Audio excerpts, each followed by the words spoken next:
En fait, plusieurs d'entre nous, comment dire, avons pris, non, pas avant, parce que moi je n'étais pas parmi.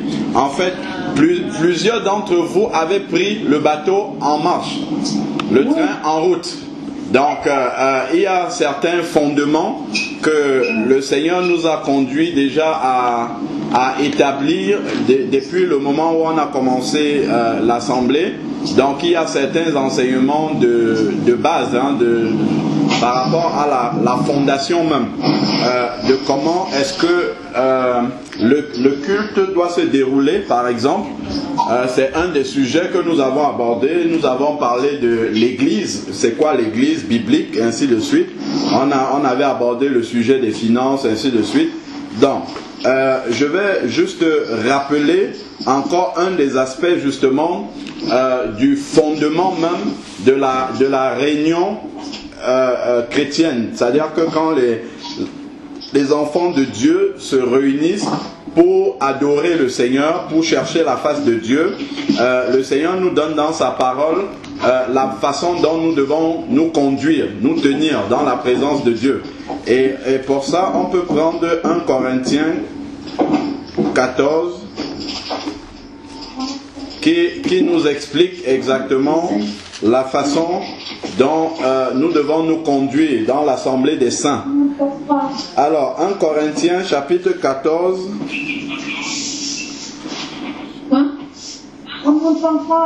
Les Corinthiens 14. 1 Corinthiens chapitre 14.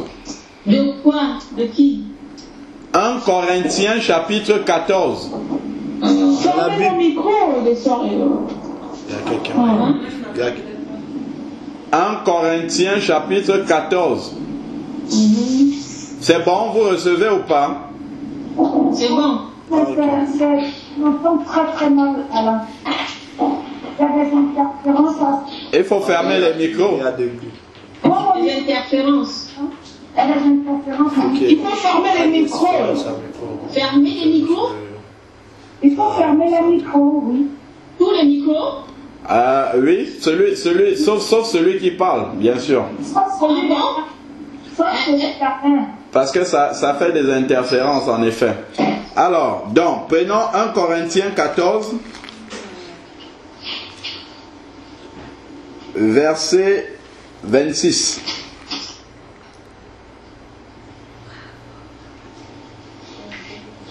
« 1 Corinthiens chapitre 14, verset 26.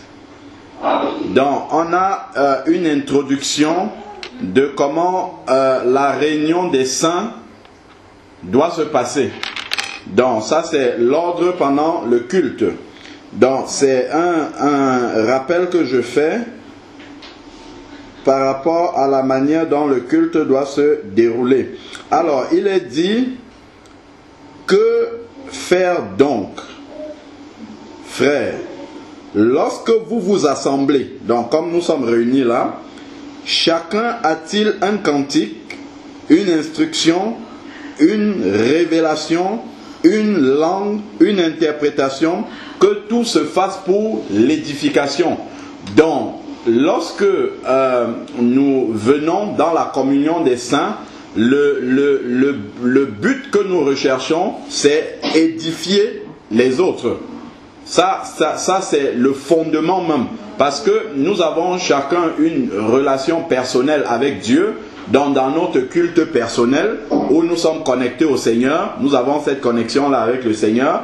Mais le Seigneur nous remplit, nous donne certaines, certaines grâces. Hein.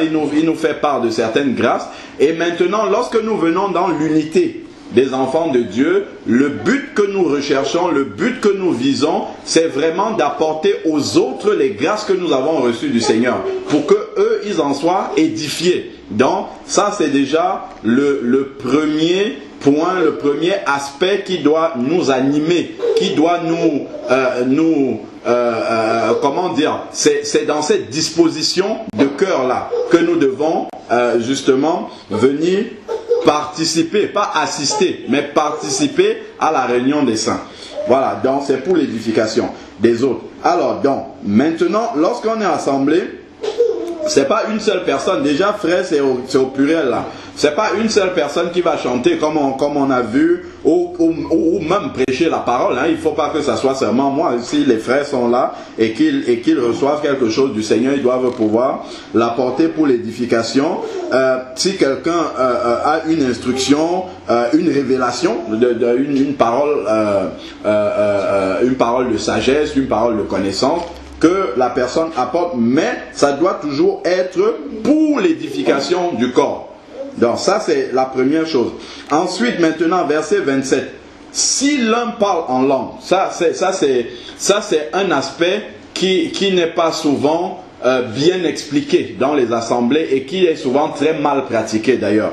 Mais on doit pouvoir revenir au fondement scripturaire de la parole pour faire les choses comme le Seigneur le demande dans sa parole. Sinon, après, nous sommes dans le désordre. Et les Corinthiens qui manifestaient tous les dons spirituels, effectivement, étaient dans le désordre. Et c'est pour ça que l'apôtre Paul leur a écrit 1 Corinthiens 14, non pas pour qu'ils n'exercent plus leurs dons, mais pour qu'ils exercent ces dons-là, mais dans l'ordre. Voilà. Alors, donc, il est dit, lorsqu'on est réunis, si un parle en langue, tout au plus 2 ou 3. Donc, et encore, chacun à son tour. Qu'est-ce que ça veut dire?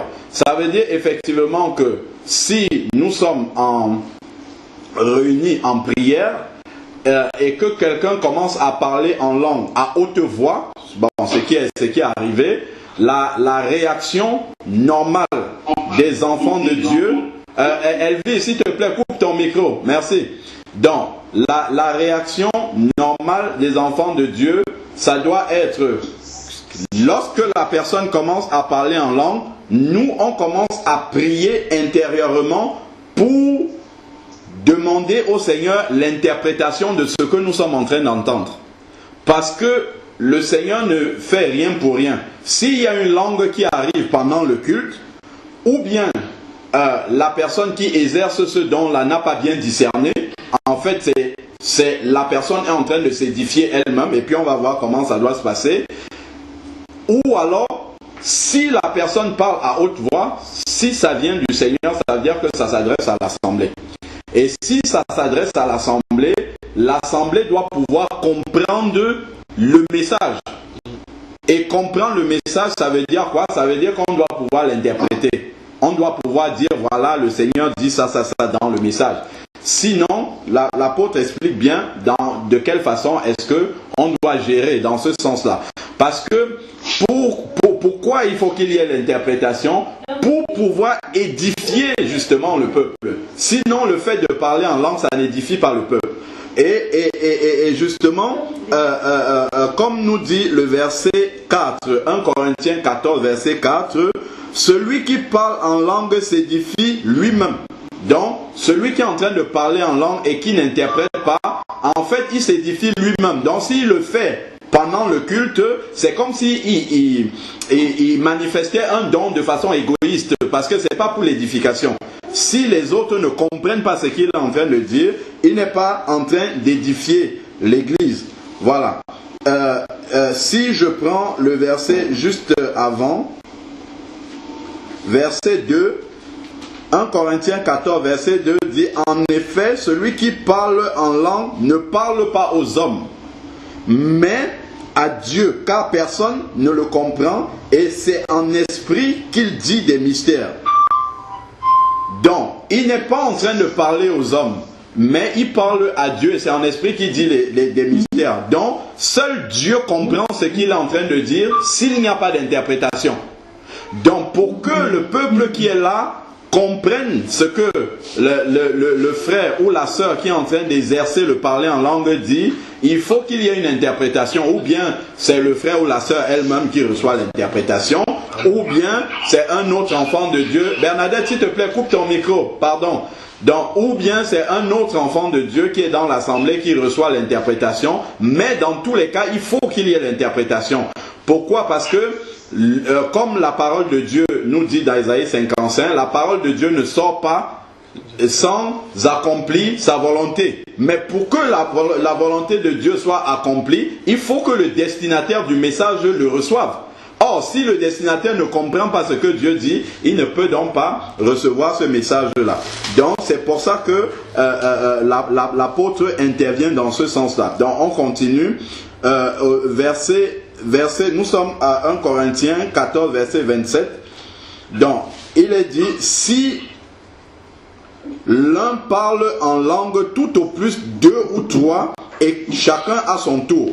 Donc, quand un commence à parler en langue, si un devait commencer aussi, il se tait, il attend que le premier finisse, et ensuite il va prendre, et ensuite le troisième, et qu'il y ait aussi un interprète. Donc, nécessairement, il doit avoir un interprète. Donc, alors, s'il n'y a pas d'interprète, qu'on se taise dans l'église et qu'on parle à soi-même et à Dieu. Qu'est-ce que ça veut dire? Ça veut dire que je suis un enfant de Dieu, je suis baptisé dans le Saint-Esprit, je suis en réunion avec des enfants de Dieu. Si je sens qu'il y a un parler en langue qui arrive et que je pense que c'est un message, je crois que c'est un message que Dieu adresse à l'assemblée, oui, je vais le prononcer à haute voix. Mais si je ne reçois pas l'interprétation, ou si je ne vois pas un enfant de Dieu dans l'assemblée recevoir l'interprétation, je dois appliquer immédiatement le verset 28. S'il n'y a pas d'interprète, qu'on parle à soi-même. Ça veut dire quoi? Ça veut dire que je vais baisser le ton.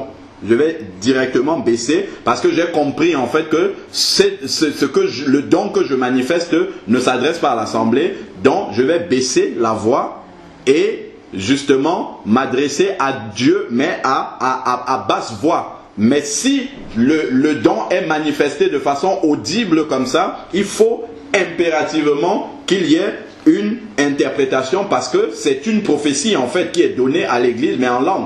Donc il faudrait que quelqu'un puisse donner cette interprétation, la reçoive du Saint-Esprit et donne l'interprétation. Alors verset 29 dit, pour les prophètes que 2 ou 3 parlent et que les autres jugent. Donc même si quelqu'un apporte une prophétie, effectivement, ça ne doit pas se faire dans le désordre. Même la prière, hein, vous avez vu souvent dans les assemblées, tout le monde prie en même temps. Ça, c'est pas dans la Bible, ça. C'est pas biblique. Si on est réunis et qu'on commence la prière, quand la sœur Simone commence à prier, nous tous, nous devons nous taire, nous écoutons et nous accompagnons de Amen ce que la sœur Simone est en train de dire. Après, donc, si peut-être Odile veut continuer, elle doit attendre que Simone ait terminé pour enchaîner et ainsi de suite. C'est ça l'ordre dans l'église. Mais bon, je sais bien que dans les assemblées que nous avons eu à fréquenter, l'ordre n'est pas souvent respecté. Tout le monde parle en langue en même temps, il n'y a pas d'interprète et puis non, c'est ça, c'est pas la parole de Dieu. Mais pour appliquer la parole de Dieu telle qu'elle, c'est de cette façon-là. Donc, même quand il y a les prophéties, quelqu'un dit « Ainsi parle le Seigneur », ainsi de suite. On écoute ce que la personne dit, et puis on reste un instant, et puis on juge. Si quelqu'un dit « Bon, ça, dans ce qu'il a dit, il y a ça qui vient du Seigneur, il y a peut-être une autre partie qui ne vient pas du Seigneur. » Et là, on peut appliquer 1 Thessaloniciens 5, verset 20, que je vais lire. 1 Thessaloniciens chapitre 5 verset 19 déjà, il est dit, n'éteignez pas l'esprit, ne méprisez pas les prophéties, mais examinez. Donc quand quelqu'un va apporter une prophétie, on va examiner, et on examine par rapport à quoi? Par rapport à la parole de Dieu. Donc si quelqu'un vient par exemple dans sa prophétie, il dit des choses qui contredisent la parole de Dieu, bon tout de suite on va dire, écoute mon frère, ma soeur, ça ne vient pas du Seigneur. Mais donc on va examiner, mais verset 21, 1 Thessaloniciens 5 verset 21, mais examinez toutes choses, retenez ce qui est bon et abstenez-vous du mal sous toute forme. Donc, même les prophéties, on doit examiner cela. Donc, même s'il y a un parler en langue et qu'il y a une interprétation, ça devient une prophétie qui s'adresse à l'église. Je rappelle que la prophétie, c'est pas à prédire l'avenir. La prophétie, la définition de la prophétie est donnée au verset 3. 1 Corinthiens 14, verset 3. Celui qui prophétise, au contraire, parle aux hommes, les édifie, les exhorte, les console. C'est ça la définition de la prophétie. C'est une parole inspirée du Saint-Esprit qui vient pour édifier l'Église, pour exhorter l'Église et pour consoler l'Église. Voilà. Donc, et si on lit au verset 4, comme on a dit, celui qui parle en langue s'édifie lui-même, celui qui prophétise édifie l'église. Donc effectivement, si en assemblée quelqu'un parle en langue, ça doit être une parole prophétique qui s'adresse à l'église et on doit pouvoir l'interpréter. Voilà, donc c'est ça. Et si on continue au verset 30, un autre assistant a-t-il une révélation, donc quelqu'un qui reçoit une parole de sagesse, une parole de connaissance, que le premier se taise. Donc il faut être vraiment très vigilant, concentré de la façon dont le culte est en train de se passer. Donc c'est pour ça qu'il faut faire vraiment attention. Si quelqu'un a commencé à parler, même si on avait quelque chose qui arrivait, on se tait d'abord, on laisse le premier finir et ensuite on va donner ce qu'on a reçu du Seigneur. C'est ce que la parole nous encourage à faire. Alors, verset 31, car vous pouvez tous prophétiser successivement. Donc il faut que ça soit dans l'ordre, l'un après l'autre. Pourquoi? Parce que c'est pour l'édification mutuelle. Donc, si le premier a parlé, l'église doit pouvoir être d'abord édifiée par ce que le premier a dit. Ensuite, on passe au deuxième, au troisième et ainsi de suite. Voilà, sinon l'église n'aura pas été édifiée par ce que les dons qui ont été manifestés. Alors, nous avons encore le verset 32 qui dit « L'esprit des prophètes sont soumis aux prophètes ». C'est-à-dire que s'il y a d'autres personnes aussi qui manifestent justement ces dons-là, elles doivent pouvoir être disciplinées aussi, ordonnées. Verset 33, « Car Dieu n'est pas un Dieu de désordre mais de paix ».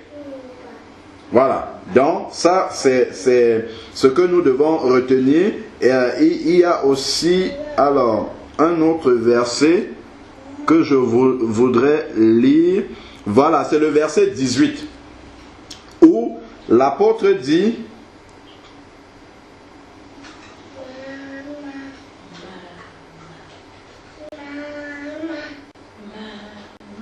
voilà, déjà verset 13 qui est une bonne exhortation aussi.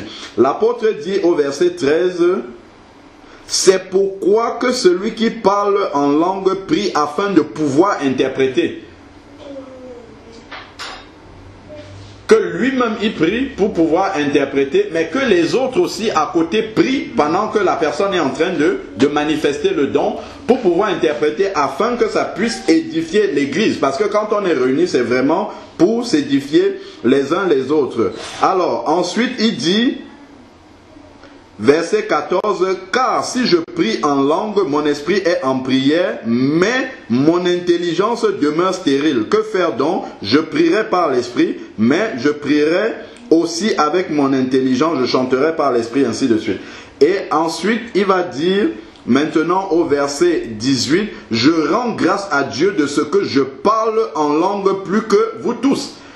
Mais après il va dire mais dans l'église. Donc c'est là vraiment qu'on doit pouvoir demander la sagesse à Dieu de savoir comment manifester justement de quelle façon est-ce qu'on doit manifester ce don là pour être utile à l'église. Donc l'apôtre ne dit pas qu'il ne faut pas parler en langue, au contraire c'est un don vraiment extraordinaire. Il dit je rends grâce à Dieu de ce que je parle en langue plus que vous tous. Donc il parlait abondamment en langue, mais il dit une chose au verset 19, mais dans l'église je préfère 5 paroles avec mon intelligence afin d'instruire les autres. C'est ça l'amour qui était dans le cœur de l'apôtre. Et c'est ça qu'il veut communiquer aux autres justement. C'est-à-dire que mon don ne doit pas être en fait égoïste. Je ne dois pas être en train de m'édifier moi-même. Non. Quand je manifeste ce don-là, je dois avoir le souci des autres qui sont réunis avec moi. Il faut qu'ils puissent comprendre quelque chose, qu'ils puissent retenir quelque chose du don que je suis en train de manifester. Voilà pourquoi je vais prier pour demander l'interprétation ou bien attendre que dans l'assemblée, qu'il y en ait un ou une qui reçoivent cette interprétation-là. Et si ce n'est pas le cas, on applique le verset 29, c'est-à-dire on se tait et on parle à Dieu seulement. Alors, la fin du verset 19, il dit afin d'instruire les autres plutôt que 10 000 paroles en langue. Voilà, donc c'était simplement pour rappeler la parole,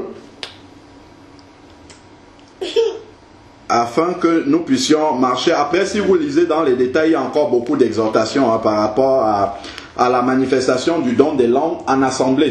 Parce que ici, c'est en assemblée. Après, maintenant, en privé, ça c'est autre chose. On peut parler en langue dans son culte personnel autant qu'on veut. Ça, il n'y a pas de souci. On est dans la rue, on parle en langue, ça, il n'y a pas de problème. Mais quand on est dans l'assemblée, il y a un but pour lequel nous sommes assemblés, c'est pour l'édification mutuelle, et nous ne devons pas perdre de vue le but que le Seigneur a lorsque les enfants de Dieu se réunissent. C'est pour l'édification mutuelle. Amen. Amen. Amen. Une question, pardon, vous voyez. Je voulais avoir un éclaircissement dans le cadre de cette discipline d'ensemble. Voilà. C'est la langue qui vient te secourir dans tes prières. Et voilà. Amen, amen, amen. Amen. Donc, si nous sommes en privé, il n'y a pas de problème. Mais si nous sommes dans l'église, voilà, le verset 28 nous explique exactement comment il faut faire. S'il n'y a pas d'interprète, donc je vais d'abord laisser sortir le don, et il faut bien savoir que si je suis en assemblée et que le don des langues se manifeste en assemblée, ça veut dire, puisque c'est pas nous qui parlons, c'est pas une langue qui est inspirée de nous, puisque le verset 14 dit bien que quand je prie en langue, mon intelligence est stérile. Donc c'est l'esprit qui prie au travers de moi. Donc pendant que je suis en assemblée, si l'esprit inspire la prière de façon intelligible comme ça, et que ça sort en langue, ça veut dire en fait que c'est un message que l'esprit veut communiquer aux enfants de Dieu qui sont là, assemblés avec toi. C'est pour ça. On ose le temps, alors on ose la voix, parce que bon, tout à l'heure j'étais en train de me discipliner pour étouffer. C'est vrai que j'interprétais aussi au fur et à mesure, mais je me disciplinais puisque beaucoup de gens. Tout n'est pas. Ça part. Je ne sais pas si tu me comprends. Non, je comprends bien. C'est-à-dire qu'au début, quand le don arrive, quand ça commence à se manifester, donc déjà, nous, en tant qu'enfants de Dieu qui manifestons ce don-là, nous devons déjà connaître la parole par rapport à ça. C'est un peu comme si on donne un véhicule, une grosse cylindrée à quelqu'un qui n'a pas de permis, ou bien qui a un permis qui n'est pas, je sais pas, on te donne un poids lourd alors que tu n'as pas le permis poids lourd. Tu auras du mal à tu auras du mal à diriger ce poids lourd là. Donc c'est pour ça que celui ou celle qui exerce un don spirituel doit savoir la manière de pouvoir l'exercer. Voilà ce que la parole de Dieu dit par rapport à ça. Donc celui ou celle qui exerce une langue comme ça en assemblée doit savoir que puisque la parole là, elle est inspirée par le Saint-Esprit. Donc, oui. Et c'est le même Saint-Esprit qui inspire aussi la langue qui est en train de sortir de notre bouche là. Donc, le Saint-Esprit ne peut donc pas se contredire avec ce qu'il a enseigné. Tu vois? Donc, lorsque la langue est inspirée comme ça par le Saint-Esprit pendant que nous sommes en assemblée, le Saint-Esprit nous dit dans la parole de Dieu que ça, en fait, c'est une prophétie qui est en train de se manifester. Donc, en fait, c'est un message d'édification, d'exhortation et de consolation, ou de consolation que Dieu est en train d'adresser à son peuple. Et donc, dans ce cas-là, comment est-ce qu'on fait? On doit pouvoir s'arrêter. Déjà, ceux qui sont en assemblée, qui écoutent quelqu'un qui est en train de manifester un don en langue, eux, ils doivent baisser déjà. C'est-à-dire, si on était en train de chanter, quelqu'un commence à manifester le don, tout de suite, on doit s'arrêter. On écoute la personne, et pendant qu'on écoute la personne qui est en train de manifester le don en langue, on prie intérieurement. On prie intérieurement pour recevoir l'interprétation, parce que c'est nécessaire. Ça ne peut pas être autre chose qu'un message qui s'adresse à l'assemblée. C'est pour ça qu'il va dire au verset 28, s'il n'y a pas d'interprète, donc si on voit que personne n'interprète et que nous-mêmes, on n'a pas reçu l'interprétation de ce que nous sommes en train de dire, on doit appliquer la fin du verset 28, qu'on se taise dans l'église et qu'on parle à soi-même et à Dieu. C'est-à-dire que le don, s'il n'y a pas d'interprète, on réalise alors, parce que c'est la parole qui nous enseigne, on réalise que le don que nous sommes en train de manifester, effectivement, c'est pas un message qui s'adresse à l'assemblée, dont je vais baisser le ton et parler vraiment à basse voix. Et puis il dit, l'esprit des prophètes est soumis aux prophètes. C'est-à-dire que le Saint-Esprit qui manifeste cette langue-là au travers de nous, lui-même, il est soumis et discipliné par rapport à la parole de Dieu. Donc ça veut dire qu'on peut, si on laisse le Saint-Esprit agir au travers de nous, on peut baisser le ton. Quand on a compris cela, on peut baisser vraiment le ton pour appliquer le verset 28. Parce que ça ne peut pas en être autrement, puisque la parole de Dieu ne prévoit pas qu'on puisse parler en langue en assemblée, en s'édifiant soi-même. Parce que ça va contre justement le but même de la réunion des enfants de Dieu, qui est celui de l'édification. Tu vois, donc c'est ça, c'est quelque chose qui se tient entièrement, quoi. Je sais que c'est un apprentissage, hein. C'est un apprentissage. Moi, ça m'est déjà arrivé ici. On était en pleine adoration. C'est même moi qui étais en train de chanter. Et puis, hop, les langues ont voulu commencer à monter. Et puis, j'ai senti en moi que c'était pas un message pour l'assemblée. J'ai carrément mis la main à la bouche. J'ai mis la main à la bouche et je suis sorti. Je suis sorti et puis je parlais à basse voix, mais à l'extérieur, pour ne pas perturber le culte, en fait. Donc, mais c'est un apprentissage, hein. Plus on avance, et le Seigneur, s'il nous donne, s'il nous remplit de ces dons-là, lui aussi, par le même esprit qui nous remplit de ces dons, lui aussi, il nous apprend à pouvoir les utiliser de façon disciplinée, comme le verset 32, le verset 33 nous a dit que Dieu est un Dieu d'ordre. Amen. Et puis il y a aussi, bon là on est, gloire à Dieu, nous sommes entre frères et sœurs, mais il y a un verset qui dit, si un païen survient et qu'il nous voit tous parler en langue, bon, il risque de ne pas, d'être choqué même par cette façon-là. Et malheureusement, dans beaucoup d'assemblées, on ne fait pas attention à ça. On ne fait pas attention à ça. Pourtant, la parole a bien expliqué, hein, bien expliqué comment est-ce qu'on doit le faire. Et les Corinthiens, à qui l'apôtre Paul écrit, les Corinthiens, ils avaient tous les dons spirituels, ils les avaient, mais seulement ils les exerçaient en désordre. Et c'était ça le problème de l'apôtre, quoi. Enfin, en tout cas, pas le problème de l'apôtre, mais l'apôtre a voulu vraiment enseigner aux Corinthiens comment utiliser ces dons-là. Parce que ces dons-là nous sommes communiqués par le Seigneur pour les autres. Quand on reçoit, justement après, on avait parlé du fait de demander le baptême dans le Saint-Esprit au Seigneur. Il faut bien comprendre que lorsqu'on a reçu le baptême dans le Saint-Esprit, c'est la porte d'entrée de la manifestation des dons spirituels, notamment la prophétie, la parole de connaissance, la parole de sagesse et ainsi de suite. Parce que quand on parle en langue, on s'édifie soi-même. Et quand on est édifié soi-même, quand on commence à parler en français, nos paroles sont chargées de la puissance de Dieu, chargées du Saint-Esprit. Et là, ce sont des paroles prophétiques qui commencent à sortir. Et c'est comme ça que, de façon naturelle même, on commence à manifester des dons spirituels